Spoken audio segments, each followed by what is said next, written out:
Time travel हम सब करना चाहते हैं क्योंकि किसी को पास्ट में जाकर अपने एक्स को 2 थप्पड़ मारने हैं तो किसी को फ्यूचर में जाकर देखना है कि वह कितना बड़ा बिलियनियर या मिलेनियर बन चुका है। क्योंकि टाइम ट्रैवल का मजा तो तभी है जब आप पास्ट में जाकर कुछ चीजें बदल डालो या फ्यूचर में जाकर कुछ ऐसा काम कर डालो जिससे आपका वर्तमान बदल जाए।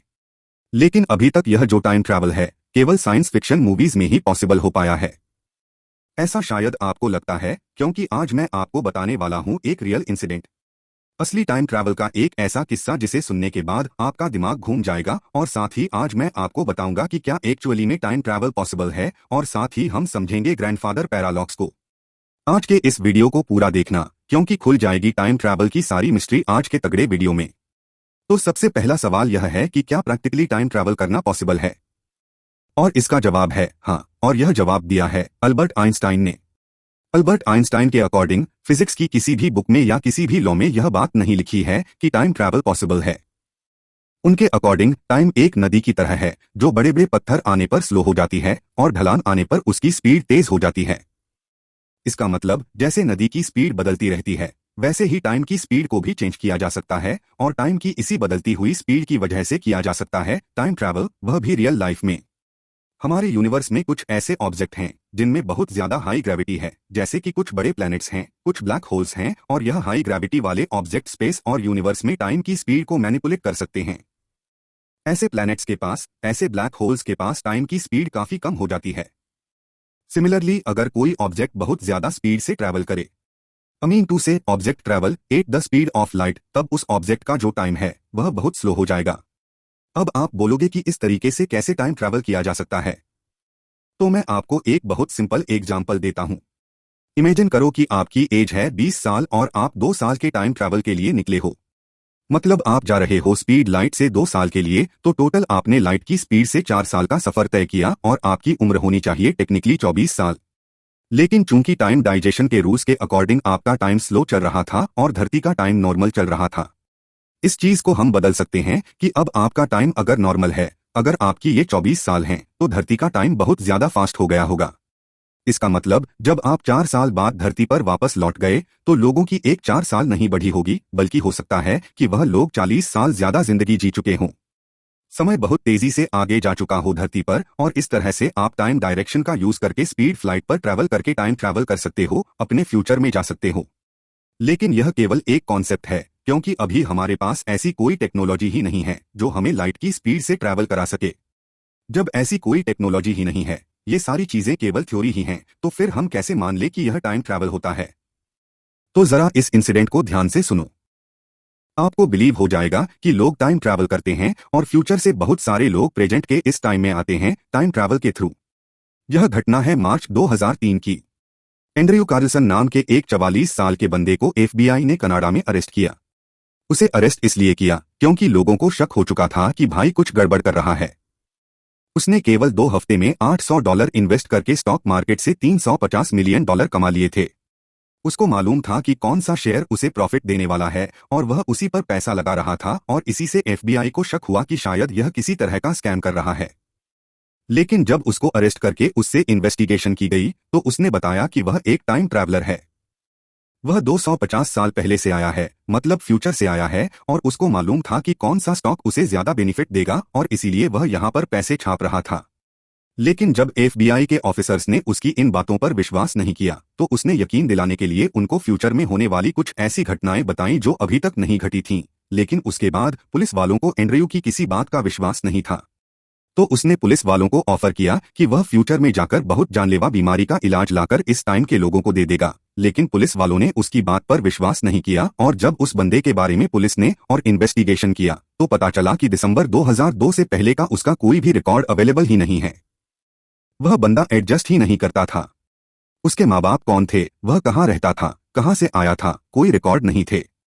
और जब पुलिस वालों को इस बात पर शक हुआ और उन्होंने उस बंदे से और पूछताछ करने की कोशिश की तो पता चला वह बंदा गायब हो गया था, और उसके बाद वह बंदा एंड्रयू कार्लसन कहीं पर भी दिखाई नहीं दिया। वह किसी को भी नहीं मिला। पुलिस ने बहुत ढूंढा उसको, उसका कोई ट्रेस नहीं मिला, और ऐसा माना जाता है कि एंड्रयू एक रियल टाइम ट्रैवलर था और पुलिस वालों को उसकी बात का विश्वास कर लेना चाहिए था। लेकिन सिर्फ ऐसा नहीं है कि फ्यूचर के लोग प्रेजेंट टाइम में टाइम ट्रेवल करके आते हैं। मतलब टाइम ट्रेवल की जो टेक्नोलॉजी है वह फ्यूचर के लोगों के पास है। हमारे एंशिएंट इंडियन टेक्स्ट में भी कुछ कहानियां, कुछ किस्से ऐसे हैं जो प्राचीन काल में होने वाले टाइम ट्रेवल की तरफ इशारा करते हैं। वैसे तो ये सारी डिटेल्स पहले भी कई वीडियो में बता चुका हूं, मैं आपको शॉर्ट में बता देता हूं। विष्णु पुराण के अनुसार एक राजा थे जिनका नाम था काकुधामी, जो कि ब्रह्मलोक गए थे ब्रह्मा जी से मिलने। अपनी पुत्री के विवाह के संबंध में उन्हें कुछ सलाह चाहिए थी, लेकिन ब्रह्मलोक में टाइम काफी ज्यादा स्लो चलता था।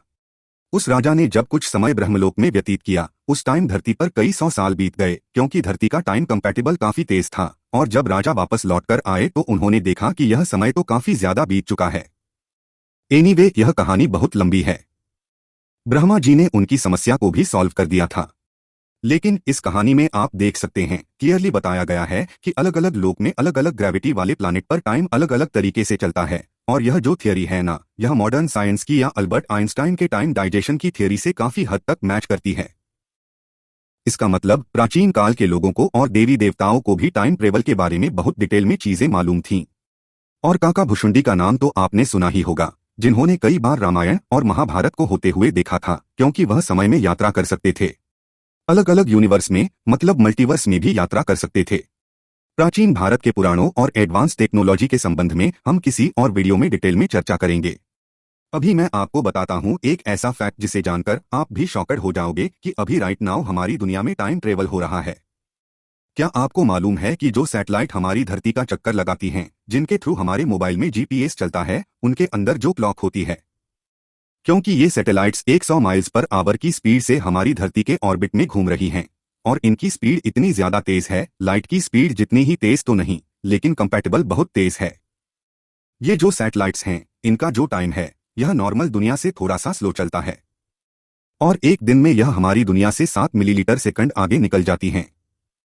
मतलब इस दुनिया के टाइम और सैटेलाइट के टाइमिंग के बीच में 7 मिलीलीटर सेकंड का गैप आ जाता है, और इसीलिए इन एटॉमिक क्लॉक को हर रोज 7 मिलीलीटर सेकंड के साथ रीसेट किया जाता है, एडजस्ट किया जाता है, ताकि अर्थ की हर डिवाइस और सैटेलाइट का टाइम एकदम सिंक्रोनाइज हो। इसका मतलब आप समझ सकते हो कि हमारी जो सैटेलाइट्स हैं, वह रोज 7 मिलीलीटर सेकंड का टाइम ट्रेवल कर लेती हैं। लेकिन यह टाइम ट्रेवल कुछ ज्यादा एक्साइटिंग नहीं है, क्योंकि क्या ही मजा है जब तक आप पास्ट में जाकर कुछ चीजें बिगाड़ ना दो या फ्यूचर में जाकर कुछ ऐसी मस्त चीज ना देख लो जिसे बताकर आप वर्तमान में तो लोगों के होश उड़ जाएं। बट राइट नाउ हमारी जो टेक्नोलॉजी है वह इतनी डेवलप नहीं है कि हम इस तरीके का टाइम ट्रेवल कर पाए जैसा कि मूवीज में बताया जाता है, या फिर हो सकता है कि हमारी टेक्नोलॉजी इतनी डेवलप हो लेकिन वह हम तक नहीं पहुंची है। एनीवे, रीजन कुछ भी हो, आप हैरी पॉटर जैसा टाइम ट्रेवल अभी तो नहीं कर सकते। खुद हैरी पॉटर भी नहीं कर सकता, वह तो उसने मूवी में कर लिया जो करना था। लेकिन अब मैं आपको बताने वाला हूं हैरी पॉटर की मूवी से भी ज्यादा मजेदार एक पैराडॉक्स, जिसका नाम है ग्रैंडफादर पैराडॉक्स। इसको हम देसी भाषा में बोलेंगे दद्दू पैराडॉक्स। दद्दू पैराडॉक्स का मतलब, अगर आप पास्ट में जाकर अपने दादाजी को गोली मार दो, मतलब मैं मारने के लिए नहीं बोल रहा, मैं एक एग्जाम्पल दे रहा हूं समझने के लिए, और यह काम तब करोगे जब आपके पिताजी पैदा नहीं हुए थे। तो जब आपके दादाजी नहीं रहेंगे तो पिताजी भी नहीं होंगे। जब पिताजी नहीं होंगे तो आप कहां से होंगे? तो अब सवाल यह आता है कि जब आप एडजस्ट नहीं करते तो फिर आपके दद्दू को पास्ट में जाकर गोली किसने मार दी? यह समस्या है। और अगर एक्चुअली में पास्ट में जाकर किसी ने दद्दू को गोली मारी तो फिर वह था कौन, जो कि आप तो एडजस्ट नहीं करते, और अगर आप एडजस्ट करते हो, पास्ट से आए हो, तो उस हिसाब से दद्दू को तो मरना ही नहीं चाहिए। मतलब बहुत ही ज्यादा कंफ्यूजिंग है यह दद्दू थियरी, और यह थियरी शायद हमें यह बताना चाहती है कि भले ही आप टाइम ट्रेवल कर सको, लेकिन अपने पास्ट प्रेजेंट को आप कभी भी चेंज नहीं कर सकते, क्योंकि अगर आप ऐसा करोगे तो आप एक ऐसे खतरनाक पैराडॉक्स में फंस जाओगे जो आपकी समझ से परे होगा। बस इसी दद्दू पैराडॉक्स के साथ खत्म करते हैं आज की इस वीडियो। क्या आपको यह थियरी बहुत मजेदार लगी होगी? सुनकर एकदम दिमाग खिल गया होगा आपको। अगर लाइक कर देना ना हो तो सब्सक्राइब कर देना, नहीं तो टाइम ट्रेवल करके आऊंगा मैं, अंगूठा पकड़कर खुद से लाइक करवाऊंगा मैं। तो मजे करो और टाइम ट्रेवल करने के सपने छोड़ दो। पढ़ाई लिखाई करो, आईएएस आईपीएस बनो, देश को संभालो। मिलते हैं अगले एक और तगड़े वीडियो में।